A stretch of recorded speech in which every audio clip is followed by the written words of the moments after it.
Hey, Fanboy Nation. This is your pal Daffy Duck, and you're watching. We're watching Fanboy. A fanboy, etc. Fanboy Nation. I assume Tom.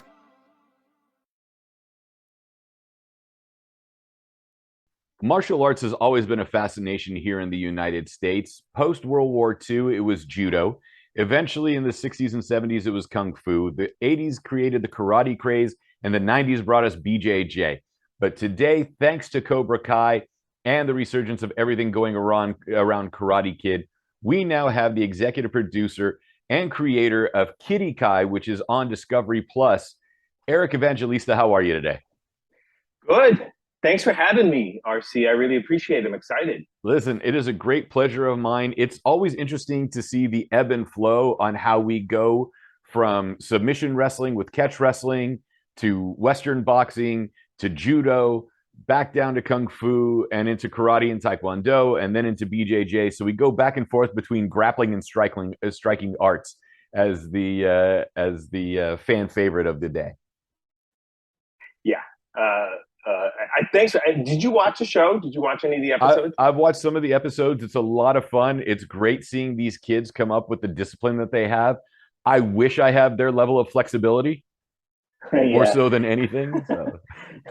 Yeah, exactly. Yeah, I know. You look at it and you're like, I think I tore a meniscus just looking at what some of them can do. You know, at that age, it's crazy, right? Yeah, you forget. You forget what your body can do when you're like 7, 8, 9, 10 years old. You're like, oh my god, when you're still elastic.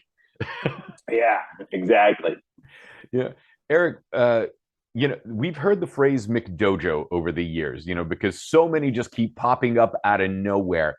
And Taekwondo has kind of gotten a bad rap over the years because they've started some foundations or federations have created half belts. There's 8-year-old black belts because they started at 4, so they went through the motions. How do we revitalize Taekwondo? Before we get into the show, of course, how do we revitalize Taekwondo and give it the legitimacy that it has in Korea over here in the United States? I'm no expert in martial arts. I'm not. So I have to stress that I am not an expert in martial arts, but I do think that with youth sports in general, and with when you look for something for your son or daughter to take them into something like martial arts or youth sports, I mean, like even with youth sports, if you're taking your kid for private lessons and no matter what it is, you kind of get the idea of when something's transactional rather than transformative, right? And I think what I like about what we did on this series, you look at Taekwondo and you look at a guy like John Chung, who's a Hall of Famer and one of the senseis in our or Sambam in our show, and he's exceptional. And what he does with his students is transformational, and what all of the teachers in our show do with their students is transformational. And it's not just learning to defend yourself, it's learning to overcome your fears. And that's what we really tried to show in the program, in the series, is it's not just about standing up for yourself against bullies, which happens in the show. And it's really cool what happens with some of these kids. But it's also like there's kids who suffer from autism, and you see them like, one kid goes from an autistic school to a public school, and he has a girlfriend, and he is able to socialize, and to the point where the bullies didn't know he was autistic because he was socializing, and they started picking on him. So you see these other, one of the young girls had a fear of public speaking, and she overcomes that. And then, of course, it's not all that too. There's some fun in the show too, where the kids are, going at each other, and the senseis and dojo, they all have rivalries with one another. But back to your question, yeah, there's a big difference between transactional and transformative, and you really have to pay attention to it. And it's easy to get fooled. I've been fooled with my own kids. I got 2 7-year-old kids, and I've been fooled before. It's easy to, now that I do it, if I look back on it, you're like, the teachers say, oh, your kid has really natural skills and all that, I don't know. Do you have kids, RC? I do not, but when you touched upon the child with autism and how it helped him gain confidence, that happened with my friend and his son with wrestling. He put his son in wrestling, and that helped him build his confidence. And now he's in an engineering program. Yeah, it's really cool. I think martial arts, more so than the other sports, it does that for a child. It's often overlooked.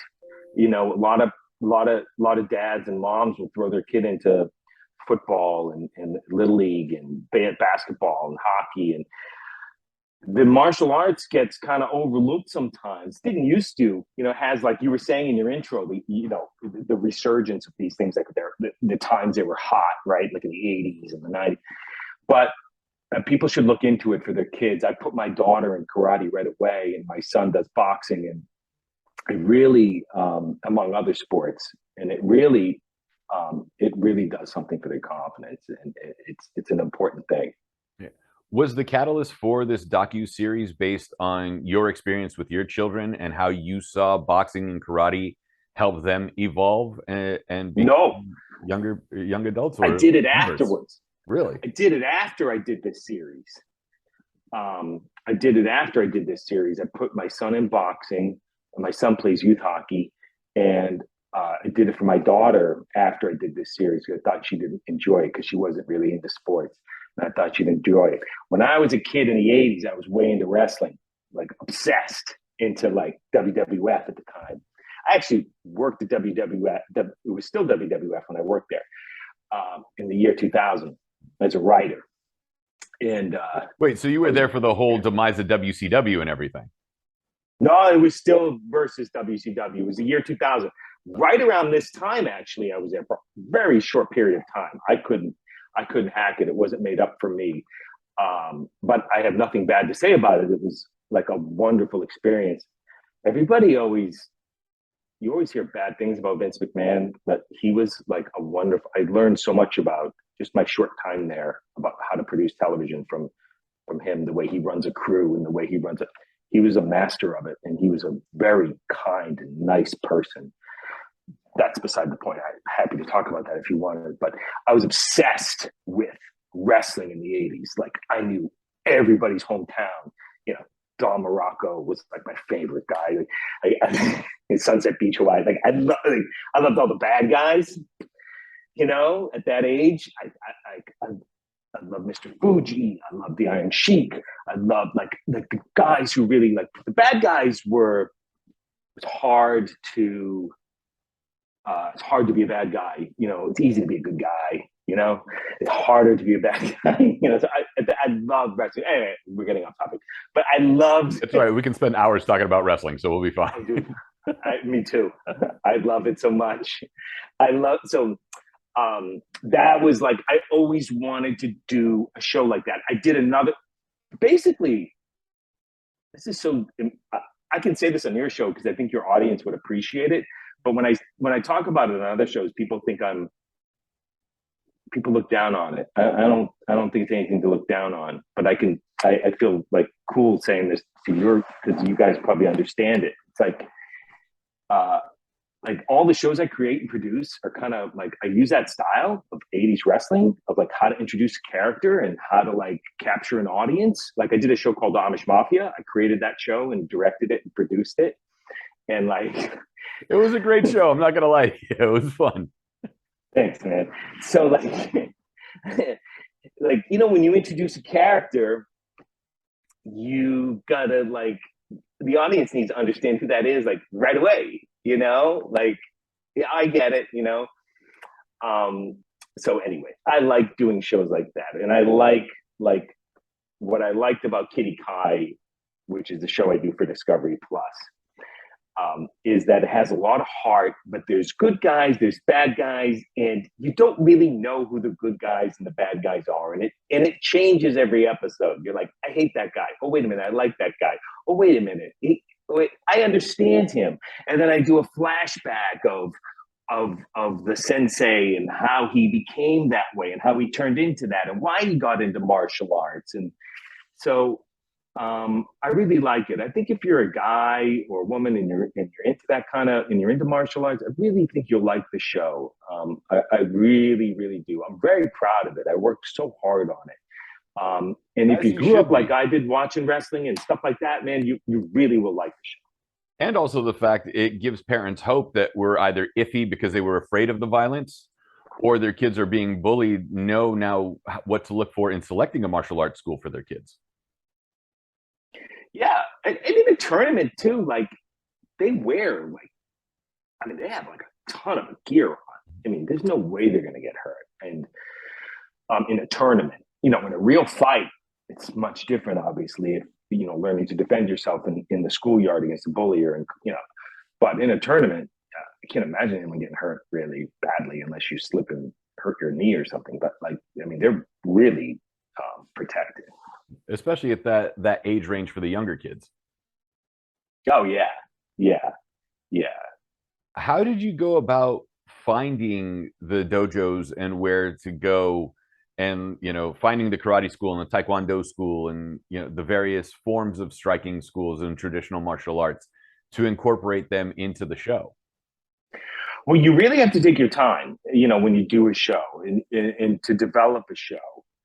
It takes a year. Like a lot of people kind of crap on reality TV, and they say like, it's a lot of scripted people will crap on reality TV, and it's a lot harder. Scripted TV, you can just make it up and write it. The reality TV, I really looked all around for this show. I went to Minnesota. I met a crazy guy in Beverly Hills. I almost did the show in Beverly Hills, but they were all rich people, and I thought it would be really hard to do a show there because I think like while I like a show where the parents take it too seriously, I felt like when Beverly Hills, that might be a little bit too hard to do the show there. Everybody's parents were lawyers. It's like maybe that might be a little bit hard to deal with. But I found this place. I found Sifu Mark first in Charlotte, Denver, North Carolina, just outside of Charlotte. And when we were down there with my other producers, we were like, this seems like Friday Night Lights. Like if you were to go into Texas on a Friday night, like football, they were that way with martial arts. And you're like, this is almost like, when you watch Karate Kid and you're like, there's no way people take karate this seriously. Like there's no way that's what it's like in this little area of Charlotte. It was so interesting. And Sifu Mark would say, I'll do the show, but don't put Jeff McGregor on. I'm not doing the show if you put Jeff McGregor on. So any producer worth their salt, my next call is to Jeff McGregor going like, hey man, you want to do a show? So, and that's how you make a good show, and then Jeff McGregor's like, who's this Cliff Kinchin, this guy, he drives me nuts. So I call Cliff, so that's how you figure it out, and you figure out who the rivals are, you figure out where, and it came out really nice, I thought. And then you find out that Cliff and Jeff have not liked each other since they were 6 years old because they were training partners. Yeah, that's what you find out. You find all that out, And then John Chung, I had no idea how famous he was. So we went to Jeff McGregor had a tournament. It's in the first episode, and John Chung walks in just to kind of check it all out, and all these martial arts guys were there, and they all like turn and look at him, and they all start taking pictures with him and saying like, oh, Mr. Chung, can I take a picture with you? Take a picture with him. And I'm like, wow, this is amazing. I had no idea how famous this guy was, and he's such a gentleman. And so, and his students are astonishing. So are Sifu Mark students, by the way. I mean, they really are artists, little artists, and it was impressive. Yeah. The show itself has a lot of heart. It has a lot of character, and a Discovery Plus show, a la TLC type shows. There's got to be the rivalries coming about, and it's weird when you'd hear an adult at some point go, "I don't like that child," and I'm like, "You're an adult. Leave the little kid alone." Yeah, and the kids don't care. Right. What's interesting? Like the kids will like Brenner, one of the kids, it has a rivalry with this other kid, Josh, from another, dojo. And they shake hands and hug at the end of their ride. They fight like 3 or 4 times over the course of the series, and each time they don't, they hug each other, and the parents are the ones that go bananas, But the kids could care less, They're like, whatever, they're good sports. They're the ones that keep it in perspective, and it's the parents who are just, nuts. Sifu Mark calls the moms kung fu Karens. That's his little terminology for them. They drive them nuts. So, it's a little bit of a lesson here that the kids kind of keep it all in perspective, that it's, the sportsmanship part of it. It's ironic. I am definitely going to have to steal that Kung Fu Karen title for a couple of the martial arts moms that I know. Yeah. No, because I love martial arts myself. My background's wrestling and judo. I'm also a ring announcer for some mixed martial arts organizations and kickboxing and stuff like that. And I know quite a few of the old karate legends. So it's always fun to see what the next generation is going to come up with. Yeah. With your daughter now being in karate and your son being in boxing, what was the change that you noticed in them prior to participating in martial arts and now being engulfed in it? Just a lot of confidence, like self-confidence, mostly. Like, that's really, really what it is. My son was still plays youth hockey, and he's a very, very good youth hockey player, but we had a little bit of a bullying situation where some kid hit him in the face and punched him in the head in kindergarten. These are kindergartners. And I said, you got to learn to, unfortunately, didn't want to have to do this early, but I got to, take you now for boxing lessons. And he hits pretty hard. And he's now feels good about himself and feels like he can kind of protect himself. He's not afraid of contact and stuff like that. It's unfortunate that it had to happen that early, but he at least, feels more confident in who he is and that he can protect himself. My daughter beats the living crap out of these other little boys in class. And she has a group of friends that, that's the other thing about martial arts. It's like you got a group of friends that are in, just like in other sports, the guys in the locker room, friends in the dojo that you can hang out with and goof around with and smile with, and everybody gets along, and it's quite lovely. I mean, it's awesome. It's just a nice thing, especially nowadays, like where the kids were in school and with COVID and all that stuff, and they didn't. Sometimes they had to stay home and do things on the do class on the iPad and all that nonsense.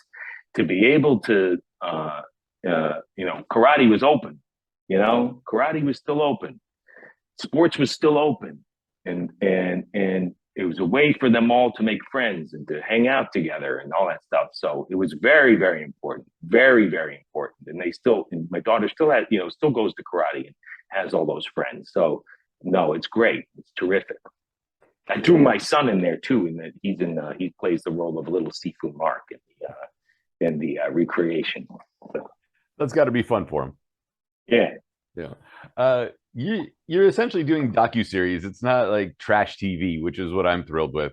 And what do you learn about yourself making a docuseries, whether it was Amish Mafia? And by the way, one of my favorite episodes of Amish Mafia is where the guy got caught selling, the cow's milk that wasn't pasteurized to the English, and he had to have a talking to, which, like a Mennonite Mafia just sounds ridiculous in and of itself, but to watch it play out is just even stranger.